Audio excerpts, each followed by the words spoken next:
Le film Barbie traite de l'engagement sous toutes ses formes. Les prises de conscience de Ken et Barbie se croisent, et leurs engagements aussi. Ken se rend compte qu'il vit sous un régime oppressif et lutte pour le renverser. Barbie se rend compte que le régime oppressif auquel elle participait n'a pas atteint son but premier, à savoir régler tous les problèmes des filles et des femmes dans le vrai monde. Elle décide donc de devenir humaine pour continuer de servir la cause des femmes en tant que telle. Ken se rend compte qu'il est oppressé, Barbie se rend compte qu'elle oppresse. Et ces deux prises de conscience portent chacune un nom en philosophie. L'analyse qui va suivre est tirée de mon tout premier livre intitulé La philo, c'est la vie. C'est une introduction à la philosophie à travers le quotidien et la pop culture, avec plein d'exemples comme celui-ci, et le lien pour commander est dans ma bio. Dans cette vidéo, je me concentre sur le parcours de Ken et sur le concept philosophique qui lui correspond, à savoir l'aveuglement réfléchi. Barbie, elle souffre d'aveuglement moral, ce qui fera l'objet d'une prochaine vidéo. Dans cette vidéo, je prendrai Michael Scott de The Office en exemple, mais tout ce que je dirai sur lui peut être transféré à Barbie. L'aveuglement réfléchi, ou bien reflective blindness en anglais,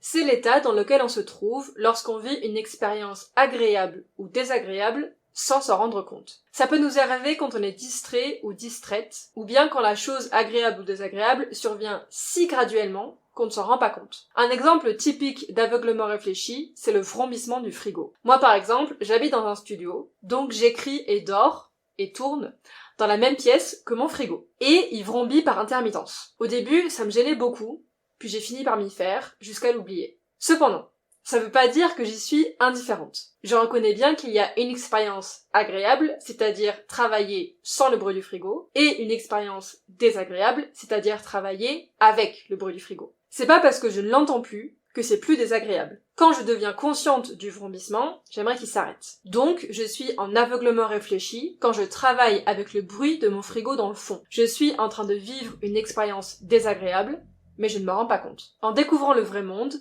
Ken se rend compte que toutes ces années passées à misérer avec Barbie sont le résultat d'un régime barbiarcal oppressif. Il décide donc de le contrer avec son propre régime oppressif, le patriarcat à base de manteaux en vison et de suprématie équine. Au sein de ce nouveau régime, les Barbies ont les mêmes prises de conscience féministes que les femmes dans le vrai monde. Parce que le patriarcat est comme un frigo qui vrombit. Il est la toile de fond de nos expériences, qu'on est conscient de son existence ou pas. Et s'éduquer au féminisme, ou dans le cas de Ken au patriarcat, nous permet de reconnaître le bruit du frigo et d'expliquer pourquoi une expérience qu'on a vécue était si désagréable sans qu'on sache vraiment expliquer pourquoi. Barbie dépeint toutes les facettes de l'engagement, depuis les premières prises de conscience jusqu'aux actions radicales, en passant par le sursaut provoqué par l'éducation sur le sujet. C'est ce que fait le personnage de Gloria quand elle fait sortir de leur transe les Barbies embobinées par le Kendom. Ce sursaut, c'est la sortie de notre aveuglement réfléchi, c'est la prise de conscience qu'il nous est arrivé quelque chose de mal